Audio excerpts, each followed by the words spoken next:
2 Timotius 4 ayat 7 sampai ayatnya yang ke-8.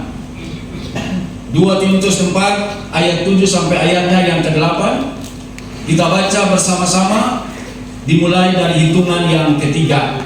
2, 3. Aku telah mengakhiri pertandingan yang baik, aku telah mencapai garis akhir, dan aku telah memelihara iman.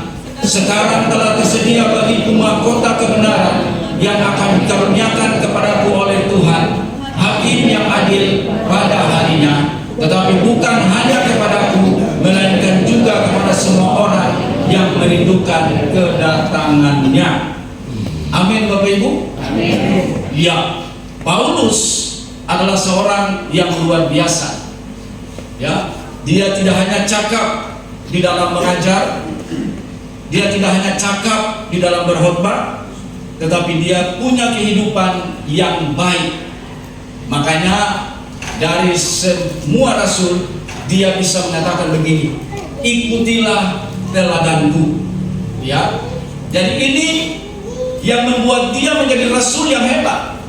Ya, sebab hari ini banyak orang bisa saja cakap mengajar, banyak orang bisa saja rajin kirim ayat-ayat firman Tuhan, tetapi belum tentu memiliki kehidupan yang seperti ia ajarkan dan yang seperti yang ia kirimkan ayat-ayat firman Tuhan kepada orang lain.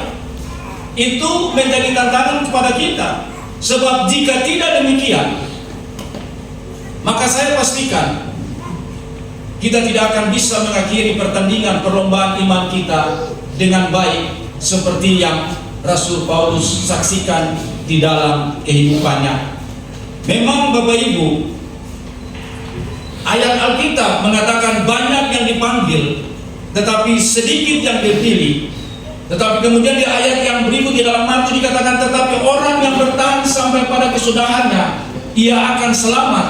Menunjukkan bahwa perjalanan rohani kita, pertandingan iman kita, perlombaan lari kita, itu sesungguhnya ada banyak tantangan yang kita hadapi, yang harus dapat kita kalahkan, yang harus dapat kita lewati, supaya pada akhirnya saudara dan saya akan mengakhiri dengan baik suatu perlombaan iman di dalam kehidupan kita. Nah, Bapak Ibu yang terkasih, pagi hari ini kita akan berbicara tentang dua hal hambatan yang bisa membuat kita tidak dapat mengakhiri dengan baik perlombaan atau pertandingan iman kita. Yang pertama adalah dunia dan apa yang ada di dalamnya. Mari kita buka di dalam pertama Yohanes 2 ayat 15 sampai ayatnya yang ke-16. Seorang kekasih baca untuk semua kita. Pertama Yohanes 2 ayat 15 sampai ayatnya yang ke-16.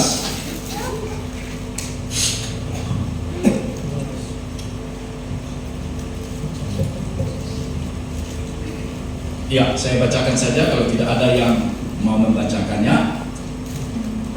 Janganlah kamu mengasihi dunia dan apa yang ada di dalamnya. Jikalau orang mengasihi dunia, maka kasih akan Bapa tidak ada di dalam orang itu. Sebab semua yang ada di dalam dunia, yaitu keinginan daging dan keinginan mata serta keangkuhan hidup, bukanlah berasal dari Bapa, melainkan dari dunia. Dunia yang dimaksudkan oleh Rasul Yohanes dalam ayat ini bukanlah bumi yang kita huni ini, ya, sebab bumi ini pun perlu untuk kita kasihi, merawat dia, menjaga dia sebagai suatu lingkungan yang baik. Bahkan dunia yang dimaksud oleh Yohanes ini bukanlah manusia yang tinggal di bumi ini, sebab sesama kita haruslah kita kasihi. Tetapi yang dimaksud Yohanes dalam ayat ini adalah semua hal yang ada di dunia ini yang bisa membuat seseorang melawan Allah. Ya, salah satu hal yang perlu kita lihat, kita percaya, belajar bersama-sama adalah segala keindahan dan kenikmatan dunia yang ditawarkan oleh dunia yang bisa saja menjauhkan orang percaya dari Tuhan. Karena mengapa? Ketika kita terpikat oleh tawaran ini, maka kita bisa saja meninggalkan ibadah, kita bisa saja tinggalkan pelayanan, kita tidak lagi bisa intim dengan Tuhan. Ya, hal-hal materi adalah hal-hal yang baik kita gunakan, ya, tetapi itu bukan semata-mata untuk semuanya itu. Jikalau Tuhan diabaikan, pekerjaan itu baik, harta benda yang kita miliki itu baik, jabatan yang kita punyai itu juga baik. Tetapi jangan karena pekerjaan lalu pada akhirnya kita tidak datang ibadah, ya kan? Jangan karena pekerjaan pada akhirnya kita tidak lagi melayani pekerjaan Tuhan. Jangan pula karena pekerjaan membuat kita punya hubungan dengan Tuhan menjadi renggang, ya kan? Sebab ada orang yang bisa saja bekerja dari Senin sampai Minggu, mulai Senin sampai Minggu tidak ada waktu ke gereja. Ya, itu satu sistem pekerjaan dunia yang bisa membuat orang menjauh daripada Tuhan. Ya, jemaat kami di Lermatan, karena di sana sudah memulai kegiatan, dan di antara mereka ada 2 orang yang dipercayakan oleh anak perusahaan yang mengerjakan, ya, survei lahan yang ada sebagai security di sana. Ya, mereka itu bekerja, ya, shiftnya itu diganti-ganti, tapi menyita waktu bisa dari pagi sampai malam, ya, bisa dari malam sampai pagi. Saya senantiasa ingatkan mereka bahwa bekerja itu harus, tetapi jangan karena pekerjaan kita tidak bisa beribadah. Jangan karena pekerjaan pada akhirnya kita punya hubungan dengan Tuhan menjadi tidak intim lagi. Ini sistem yang dibangun dunia untuk bagaimana caranya menjauhkan kita daripada Tuhan. Ya, jadi begini Bapak Ibu, saya tidak mengajak bahwa kita harus malas-malasan dalam bekerja. Alkitab tidak mengajarkan itu. Di dalam Pengkhotbah 9 ayatnya yang ke-10, di sana dikatakan segala sesuatu yang dijumpai oleh tanganmu untuk dikerjakan, kerjakanlah itu sekuat tenaga. Alkitab mengajarkan kepada kita sungguh-sungguh, tetapi dengan kesungguhan kita jangan sampai kita mengabaikan Tuhan dalam kehidupan kita hari lepas hari. Kita bisa saja tinggalkan pelayanan. Jangan sampai karena kesibukan pekerjaan hubungan kita dengan Allah tidak lagi menjadi hubungan yang intim. Inilah yang dimaksud oleh Yohanes untuk tidak mengasihi dunia dengan segala yang ada pada dunia itu. Nah Bapak Ibu, di ayatnya yang ke-16 di sana dikatakan bahwa sebab semua yang ada di dalam dunia, yaitu keinginan daging dan keinginan mata serta keangkuhan hidup, bukanlah berasal dari Bapa, melainkan dari dunia. Ada 3 tawaran dunia yang kalau kita baca dengan baik pada ayat ini, yang bisa menjerat anak-anak Tuhan sehingga menjauh daripada Tuhan, dan yang pada akhirnya tidak akan mengakhiri pertandingan imannya dengan baik. Yang pertama adalah keinginan daging. Keinginan daging adalah natur manusia yang berdosa. Dosa kita telah dihapus, ya, telah ditebus hidup kita oleh pengorbanan Kristus di kayu salib. Tapi sifat dosa itu bisa ada tetap dalam kehidupan saudara dan saya. Sifat-sifat ini harus kita berjuang melawannya. Sebab tanpa kita berjuang, keinginan daging ini, sifat natur dosa itu telah berjuang di dalam jiwa kita. Mari kita lihat di dalam pertama Petrus 2 ayatnya yang ke-11. Ya, coba dibuka. Pertama Petrus 2 ayatnya yang ke-11. Saudara-saudaraku yang kekasih, aku menasihati kamu supaya sebagai pendatang dan perantau, kamu menjauhkan diri dari keinginan-keinginan daging yang berjuang melawan jiwa. Ya, ini musuh dari dalam yang harus tetap menjadi bagian kita untuk berjuang melawan dia. Sebab jika tidak, maka kehidupan saudara tidak akan pernah menjadi serupa dengan Kristus. Kehidupan saudara tidak akan pernah mencerminkan Kristus di dalam hidup ini kalau keinginan daging ini masih menguasai kehidupan saudara dan saya. Karena itu kita harus matikan keinginan daging. Ya, apa itu keinginan daging?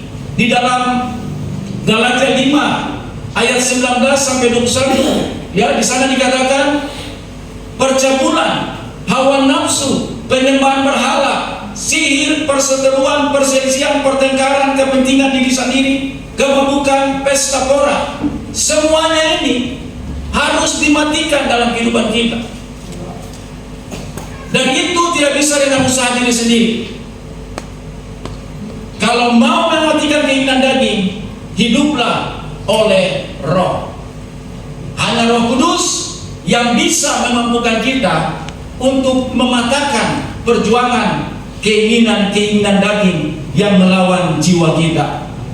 Nah, Bapak Ibu yang terkasih, keinginan daging meskipun tidak diajarkan, tetapi saudara dan saya bisa melakukannya. Mengapa? Karena pada dasarnya sifat-sifat dosa itu masih tetap ada dalam kehidupan saudara dan saya. Ya, dosa sudah dihapus, tapi sifat itu masih bisa ada dalam kehidupan saudara dan saya.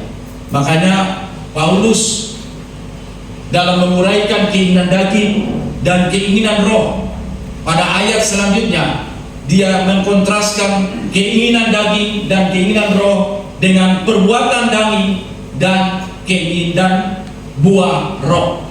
Ya, artinya begini, Paulus sementara menjelaskan bahwa keinginan daging adalah suatu perbuatan daging yang bisa langsung terjadi tanpa diajar. Ya, saudara dan saya tidak perlu diajar bagaimana cara berkelahi dan bertengkar. Amin. Tiba-tiba kita bisa bertengkar, tiba-tiba kita bisa berselisih. Saudara dan saya tidak perlu berproses untuk bagaimana menjadi orang yang jago iri hati terhadap orang lain. Karena tiba-tiba saja hal demikian, sifat-sifat itu muncul dalam kehidupan saudara dan saya. Tetapi coba kita bandingkan buah roh, kasih, sukacita, ya, damai sejahtera, kemurahan hati, kebaikan, penguasaan diri. Itu sesuatu yang butuh proses. Yang hari ini mungkin kita munculkan, tetapi besok bisa saja tidak. Yang hari ini mungkin kita bertahan di dalamnya, tapi suatu saat dia bisa tidak ada dalam kehidupan saudara dan saya. Makanya Paulus bikin keinginan daging dengan buah roh. Nah, kalau kita lihat proses daripada buah, itu tidak jadi dengan sendirinya. Dia pasti terjadi persilangan antara serbuk, sari, dan putih, sehingga disitulah terjadi pembuahan. Buah itu pun tidak langsung besar dan matang, tapi dia mulai dari kecil, membesar, besar, dan setelah itu mulai masuk dalam proses yang namanya kematangan. Itulah yang makanya Paulus katakan buah roh dan perbuatan daging. Karena perbuatan daging itu sudah melekat pada diri manusia, sedangkan buah roh butuh proses untuk kita bisa ada di dalamnya. Karena itu Bapak Ibu, perjuangan untuk mengalahkan keinginan daging harus disertai dengan hidup yang dipimpin oleh roh. Jika tidak, kita sendiri tidak mampu untuk mematikan perbuatan daging itu. Nah, ini adalah merupakan salah satu faktor penghambat kita untuk mencapai akhir dengan baik. Yang kedua, di dalam bacaan kita tadi, ya, setelah keinginan daging, di situ dikatakan keinginan mata. Nah, apa itu keinginan mata? Keinginan mata adalah mata yang tidak pernah puas melihat harta benda. Mata kita melihat sesuatu tidak akan pernah puas.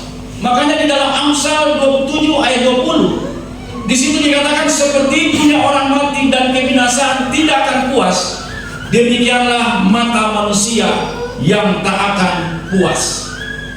Ya, lihat ini mau, lihat itu mau, lihat ini mau tiru, lihat ini mau itu. Ya, keinginan mata pun adalah suatu sikap gaya hidup hedonis yang banyak dipamerkan di media sosial, yang membuat orang tergoda untuk memiliki kehidupan yang demikian, lalu mencari cara untuk menjadi kaya apapun caranya supaya bisa memiliki kehidupan yang demikian. Ya, hedonisme, ya, semata-mata harta benda yang dia tuju, semata-mata gaya hidup yang dia miliki. Makanya kalau kita tonton di medsos, memang itu banyak hal yang dipamerkan. Bahkan di televisi bisa kita tonton, kalau para selebritis itu, ya, kalau ada yang mereka, ya, satu stasiun televisi mengambil suatu siaran, ya, mereka mengambil artis dan rumah kediamannya, sungguh luar biasa, ya kan? Itu tempat sepatu mereka bisa setengah daripada gereja ini. Ya, koleksi baju-baju mereka bisa seruang gereja ini. Ya, mereka kumpul pakaian, mereka kumpul sepatu dari yang dari rumah sampai ke pesta, ke gereja, kemanapun semuanya ada di sana. Bahkan demikian juga dengan pakaian. Padahal apa yang mereka beli, apa yang mereka koleksi hari ini, belum tentu dalam sebulan mereka pakai. Amin. Bahkan bukan saja sebulan, sampai 1 tahun pun tidak pernah barang itu dipakai. Itu gaya hedonisme. Ya, makanya ada ibu-ibu, kalau rambutnya hijau, pakaiannya hijau, sepatunya hijau, kuku teknya hijau, bibirnya hijau, bisa terlihat seperti itu. Ya kan? Dulu orang pakai bibir itu biasa bibir merah, ya kan? Paling kalau dia agaknya sedikit merah agak tua sedikit. Kalau dia agak turun sedikit paling merah muda turun sedikit. Tapi hari ini pun bibir hitam pun ada. Ya kan? Dulu orang pakai bibir hitam itu Dracula. Ya kan? Kuku hitam itu Dracula. Tapi hari ini ada banyak ibu-ibu yang mirip Dracula karena pakai bibir hitam dan kuku hitam. Ya kan? Itu gaya hedonisme. Yang kalau menikah ini mau ikut, ya, pada akhirnya membuat orang jatuh ke dalam pencobaan. Ya, kemiskinan bisa terjadi. Sebab begini, dalam memenuhi kebutuhan hidup kita, sekiranya kita bekerja kuat sungguh-sungguh, kita tidak akan miskin. Sekalipun kita kerja keras, bisa membuat kita miskin. Ya kan? Sebab begini, sebenarnya Alkitab katakan asal ada makan, asal ada pakaian, cukup. Ya kan? Artinya hal-hal yang menjadi kebutuhan dasar kita, ketika itu sudah dipenuhi, sebenarnya itu cukup. Tetapi beberapa orang, bukan saja orang di kalangan luar Kristen, tapi orang Kristen pun masih hidup dengan cara yang berkelebihan. Ya kan? Pakaian yang belum tentu 1 tahun dipakai, tapi sudah beli yang baru. Padahal ada orang-orang tertentu yang pergi ke gereja dari bulan ke tahun cuma pakaiannya 1. Amin. Amin. Amin. Jadi ini tipe keinginan mata, suatu gaya hidup yang wow gitu. Semuanya harus matching. Pakaian coklat, maka tas juga harus coklat. Ya kan? Bermerek pula. Makanya kalau kita perhatikan di tempat ini, saya lihat jarang, kalau di tempat lain banyak. Itu tas mereka. Kadang-kadang membuat gereja itu harus ibadah 5-6 kali. Karena letaknya bukan di bawah, tapi di tempat duduk. Makanya kita bisa menilai harga tas seseorang dari letak tempatnya.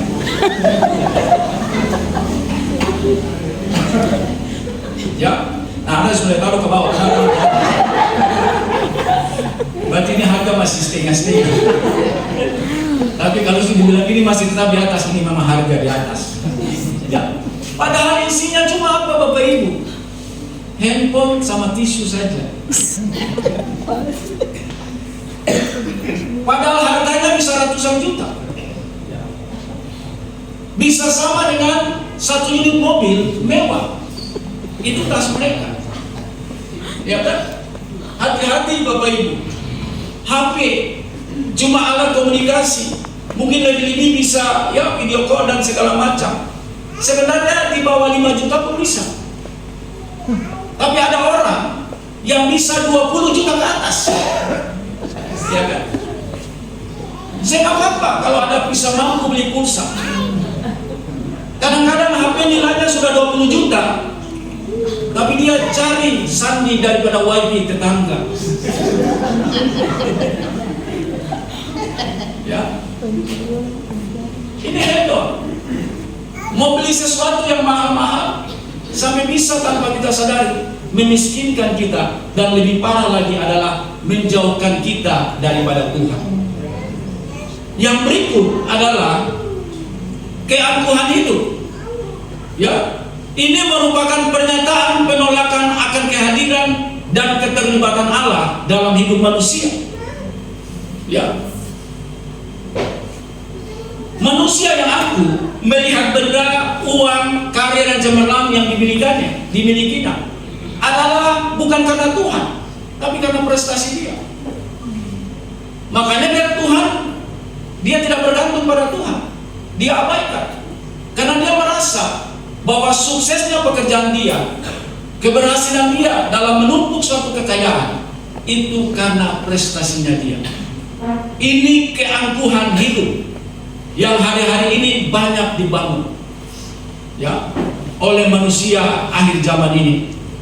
Ya, keangkuhan hidup biasanya terjadi pada orang yang mengalami peningkatan dalam hidupnya, baik dalam hal materi seperti harta benda yang dimilikinya, pendidikan maupun pekerjaan. Ya, dulu kelihatannya biasa-biasa, waktu pekerjaannya biasa-biasa. Ya kan? Masih say hello dengan orang lain. Ya, masih turun dari mobil, masih bisa sapa tegur. Tapi seiring dengan kemajuan prestasi yang dia miliki, bisa saja menjadi lain dalam kehidupannya. Nah, hati-hati ya terhadap perilaku hidup yang demikian, yang namanya keangkuhan hidup. Sebab begini, segala sesuatu yang Tuhan percayakan dalam kehidupan saudara dan saya, tujuannya untuk namanya dipermuliakan. Tujuannya adalah semakin kita bergantung kepada Tuhan. Tetapi jika itu terbalik Bapak Ibu, kita telah menjadi orang-orang yang angkuh dalam hidup. Kita telah menjadi orang-orang yang sombong dalam hidup ini.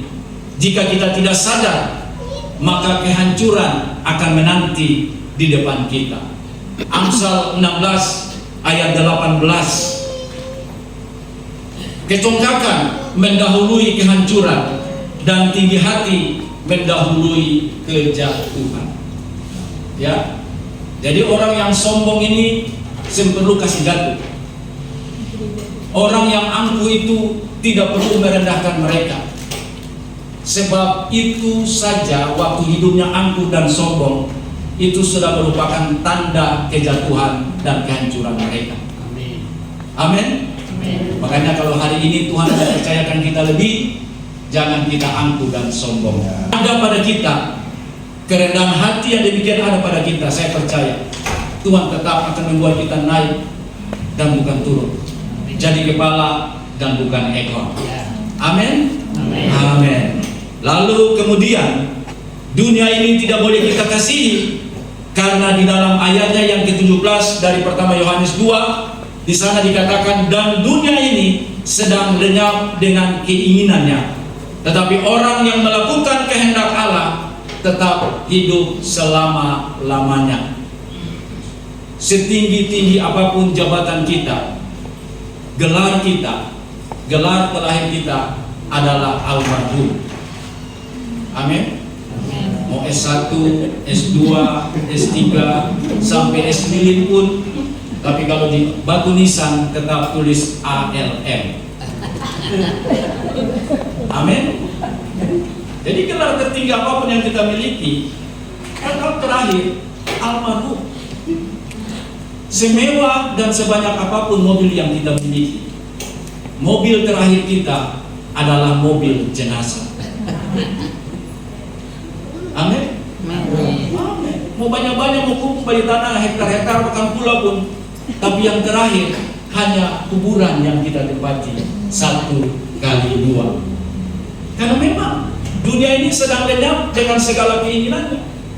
Mau kumpul apapun, tampung sebanyak apapun, ngengat dan karat akan merusakannya. Pencuri datang membongkar dan mencurinya, walaupun ada CCTV lengkap sekalipun.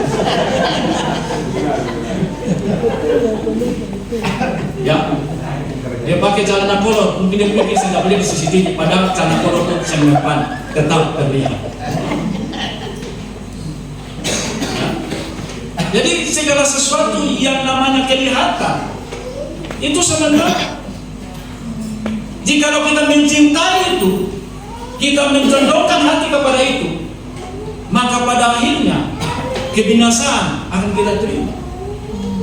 Tetapi kalau hidup ini kita condongkan hati kita kepada Allah, maka Alkitab bilang orang yang melakukan kehendak Allah tetap hidup selama-lamanya. Amin. Itulah akhir yang baik dalam kehidupan saudara dan saya. Yang kedua, Bapak Ibu yang terkasih, yang harus dapat mengakhiri pertandingan iman kita dengan baik adalah antisipasi tetap kepada iblis dengan tipu muslihatnya.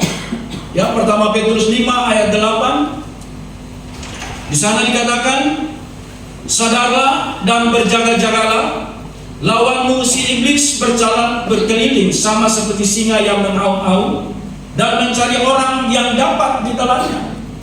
Ya, sebagai orang percaya kita adalah orang-orang yang telah bebas dari belenggu iblis. Amin. Karena kita percaya kepada Tuhan Yesus Kristus. Tetapi saya mau bilang, keadaan yang demikian bukanlah keadaan yang aman tanpa ancaman. Ya, karena apa? Kita selalu akan menjadi incaran iblis. Di sana dikatakan lawanmu si iblis berjalan keliling sama seperti singa yang mengaum-aum dan mencari orang yang dapat ditelannya. Ya, iblis itu orang yang rajin. Cuma dia rajin bikin sembai, bikin tarbai para orang Kristen. Ya kan? Iblis masih lebih bagus dari orang pemalas. Ya. Karena dalam Alkitab orang malas dikatakan hamba yang jahat.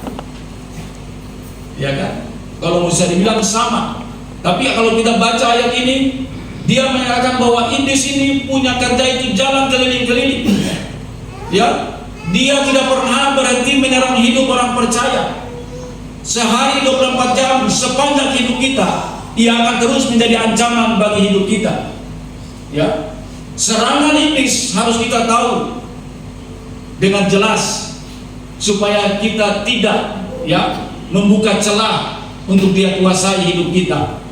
Sebab serangan iblis atas orang percaya kebanyakan tidak akan lagi memunculkan wujud aslinya. Ya, suster ngesot, kuntil anak, ya kan?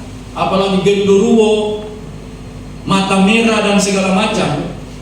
Dia tidak serang lagi, ya kan? Karena begini, kalau dia serang dia akan model-model macam begitu. Malah orang Kristen akan lari cari Tuhan. Iya kan? Karena dia takut. Jadi formula dia untuk menyerang kita bukan lagi secara fisik dengan hal yang menampakkan wujud aslinya, tetapi dia tahu bahwa cara-cara yang demikian itu tidak akan efektif dalam menyerang hidup orang percaya. Makanya dia robah polanya dengan memakai tipu muslihat, ya, karena dia tahu bahwa peluangnya dalam melemahkan dan menjatuhkan iman orang percaya lebih besar kalau dia memakai tipu muslihat. Nah, tipu muslihat iblis ini membuat penyamarannya tidak dikenal melalui hal-hal yang natural, hal-hal yang biasa yang di dalamnya kita hidup sehari-hari. Ya, iblis mencoba menyatukan manusia melalui hal-hal yang mendasar, misalnya makanan, yang seakan-akan menjadi solusi dalam menjawab keinginan manusia, tetapi sebenarnya menarik manusia ke dalam dosa yang berujung pada kematian, seperti yang dilakukan kepada Hawa. Mari kita lihat di dalam Kejadian 3 ayatnya yang ke-6. Ya, perempuan itu melihat bahwa buah pohon itu yang pertama baik untuk dimakan, ya, dan yang menarik hati perhatiannya. Makanya biasanya bapak-bapak kewalahan kalau ada yang sales datang ke rumah atau ke tempat usaha menawarkan suatu barang atau produk tertentu yang kelihatannya menarik, padahal mereka membeli kadang-kadang tidak memakainya. Ya kan? Ada kesehatan ibu-ibu yang waktu sales datang dengan caranya, dengan gayanya membuat sesuatu barang yang dia tawarkan untuk menarik hati. Ada? Pasti banyak. Cuma saya mengakui di tempat ini. Ya kan? Muka ini bedak biasa saja sudah bagus, tapi kalau ditawarin dengan gaya tarikan yang bagus, bisa ini awet muda, bisa kinclong dan segala macam, maka yang lama pasti dia tinggalkan. Dia pakai yang baru, tapi beberapa saat dia lagi tinggalkan lalu dia pakai yang lama kembali. Ada banyak yang seperti itu. Ya. Nah, iblis tahu juga cara begitu. Ada pohon yang lain yang buahnya enak, tapi sengaja dia tawarkan pohon yang di tengah-tengah itu supaya manusia tergerak jatuh hanya pada hal-hal yang natural, yang bersifat makanan. Bahkan ketika Yesus dicobai pun di dalam Matius 4 ayat 2 sampai 3, di sana dikatakan, dan setelah berpuasa 40 hari dan 40 malam, akhirnya laparlah Yesus. Ya, cobaan iblis lebih cenderung pada saat kita terjepit. Ya, pada saat dimana kita membutuhkan sesuatu yang paling kita butuhkan, disitulah pintu masuknya dia. Sepertinya tidak masalah. Ya, makan. Ini makanan, kalau saya bikin begini, bagaimana bisa makan? Ya kan? Makanya kadang-kadang orang Kristen terjerat di satu sisi ini. Dalam hal pekerjaan, sebenarnya tidak boleh melakukan hal yang keliru. Tapi bagaimana di rumah kalau tidak lagi memiliki asap yang kepul di dapur? Bagaimana kalau di rumah persediaan beras tidak cukup sebulan? Kalau sekali-sekali kita putar-putar orang untuk suatu urusan supaya amplop putih diberikan, ya kan? Kan tidak salah. Sekali-kali dipersulit supaya dapat uang sogokan, kan tidak salah, ya kan? Nah, hati-hati Bapak Ibu, iblis suka main di area ini. Dalam hal-hal yang pokok, dalam hal-hal yang kita butuhkan, dia menyamar seakan-akan itu baik, tapi ujung-ujungnya adalah dosa dan kehancuran. Seberapa orang percaya, orang Kristen masih berprinsip kalau cubit, kalau mau cubit jangan sampai di tulang, tapi cukup di kulit saja. Ya kan? Pepatah ini memang kurang sekarang, tidak pernah didengar oleh anak-anak zaman now. Tapi zaman kita dulu ini akan suka dengar. Ya, artinya gini, kalau mau mencuri, kalau mau mengambil barang orang supaya tidak terasa, ambil sedikit-sedikit saja. Toh juga diambil untuk kebutuhan di rumah. Ya kan? Makanya ini ada seorang bapak, orang Kristen, dia pernah bersaksi begini. Ya, ini dia orang kantoran juga. Dia bilang gini, saya ini kalau mendapatkan rezeki, kalau itu gaji dan itu hal yang halal, saya akan belanja untuk beli makanan untuk kita makan, karena pasti tubuh akan sehat. Tapi kalau hal itu bukan dari cara hal yang benar, saya akan beli benda-benda untuk saya pakai, misalnya gelang, jam tangan, dan sebagainya. Ini hati-hati. Yang itu tetap mencuri, walaupun mungkin saya masuk di perut, tapi pegang di badan, ada tergenggam di badan, itu pun salah. Iya kan? Makanya dia bilang begitu. Dia bahkan bilang begini, bagi saya tidak akan mengkorupsi waktu, tapi kalau uang mungkin saja saya korupsi. Iya kan? Nah, hati-hati Bapak Ibu. Iblis main di zona ini, yang sepertinya tidak ada masalah, padahal ada masalah yang besar menanti kita. Iya kan? Iya. Gaji cukup pada keluarga, tapi kalau untuk lihat orang tua dari mana? Padahal orang tua yang membesarkan kita. Akhirnya persulit orang untuk mendapatkan amplop supaya bisa lihat orang tua. Melihat orang tua dengan cara begitu, umur mereka lebih pendek daripada seharusnya. Karena yang diterima adalah hal-hal yang tidak baik yang dimanfaatkan. Makanya begini Bapak Ibu, strategi iblis selalu mencari cara untuk sungguh-sungguh ini dibutuhkan dan tidak bisa bikin apa, harus ambil, kita ambil. Ya, itu cara sekarang dia menggoda kita. Cara sekarang dia menghancurkan hidup saudara dan saya. Seakan-akan itu suatu kebutuhan. Kalau tidak ubah batu jadi roti, mau makan apa? Sementara di padang gurun tidak ada kios, tidak ada apapun di sana. Kalau itu Yesus seperti saya, pasti berpikirnya seperti itu. Ya kan? Ubah batu jadi roti, kan punya kuasa. Tapi Yesus bilang apa? Manusia tidak hanya hidup dari roti saja, tetapi dari setiap perkataan yang keluar dari mulut Allah. Ya, jadi lakukan kebenaran. Mungkin pahit, mungkin agak sulit-sulit sedikit, tapi saudara tetap hidup. Jika saudara melakukan ketidakbenaran dan ketidakadilan, saudara akan susah di belakang hari. Meskipun hari ini saudara bisa makan dengan kenyang. Nah, iblis main di zona itu. Yang berikut, pada cobaan ke Yesus, kepada cobaan yang ketiga pada Yesus di dalam Matius 4 ayat 8 sampai ayatnya yang ke-9.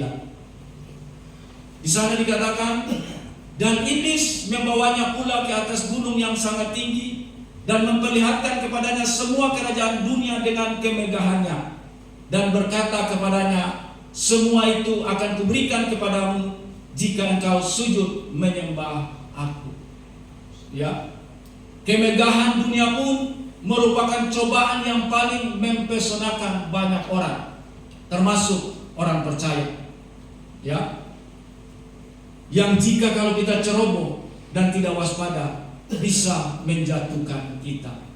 Keberhasilan dalam dunia membuat orang menjadi sasaran empuk bagi iblis untuk menembakkan panah-panah apinya jika mereka tidak menjaga sikap hati mereka. Oleh sebab itu Bapak Ibu, saudara dan saya yang ingin berjaga-jaga agar tidak jatuh, haruslah kita berjaga-jaga saat kita naik atau kita berada di posisi puncak. Sebab dalam hal posisi yang tinggi, banyak harta, banyak uang, iblis pasti akan menjadikan sasaran yang empuk, yang menggelembungkan kita dengan rasa bangga dan berkecenderungan menjadi sombong dalam hidup ini. Ya, jadi kenyamanan pun iblis bisa main di sana. Dalam kemewahan pun dia bisa main di situ. Makanya jangan heran kalau dulu hidup biasa-biasa, ada waktu untuk ibadah. Kalau waktu dulu hidup biasa-biasa, ada bisa jadi pelayan. Tapi kalau hari ini semuanya lagi menanjak, ada orang yang tidak lagi beribadah. Ada orang-orang tertentu yang bisa saja menolak pelayanan. Mengapa? Karena mereka tanpa sadari kemewahan, kemegahan dia tidak sadar iblis sementara main di area itu untuk menjatuhkan dia.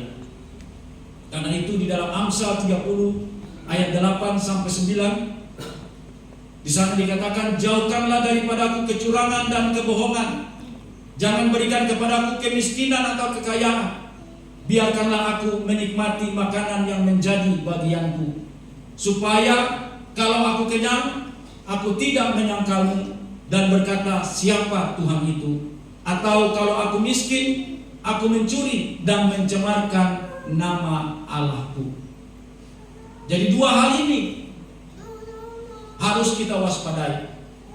Pada saat kita ada dalam kesesakan, jangan sampai iblis masuk dan kita memberi celah kepada dia, sehingga dia bisa membuat kita menjauh daripada Tuhan, menyangkal, bahkan tidak percaya lagi kepada Tuhan. Dan di saat kita ada dalam keadaan baik-baik, bisa menikmati dengan baik-baik, jangan sampai kita mempertanyakan siapa Tuhan itu. Artinya semuanya karena aku, semuanya karena saya. Hati-hati di dua zona ini. Iblis punya mainan di sana. Karena itu Bapak Ibu, kiranya dua hal ini yang kita belajar sama-sama di pagi hari ini di pada jam pertama bisa menolong membantu saudara dan saya untuk pada akhirnya perlombaan iman yang diwajibkan bagi saudara dan saya, seperti Paulus, bisa mengakhiri dengan baik pertandingan imannya. Saudara dan saya pun kedapatan hal yang demikian. Tuhan memberkati kita semua. Amin.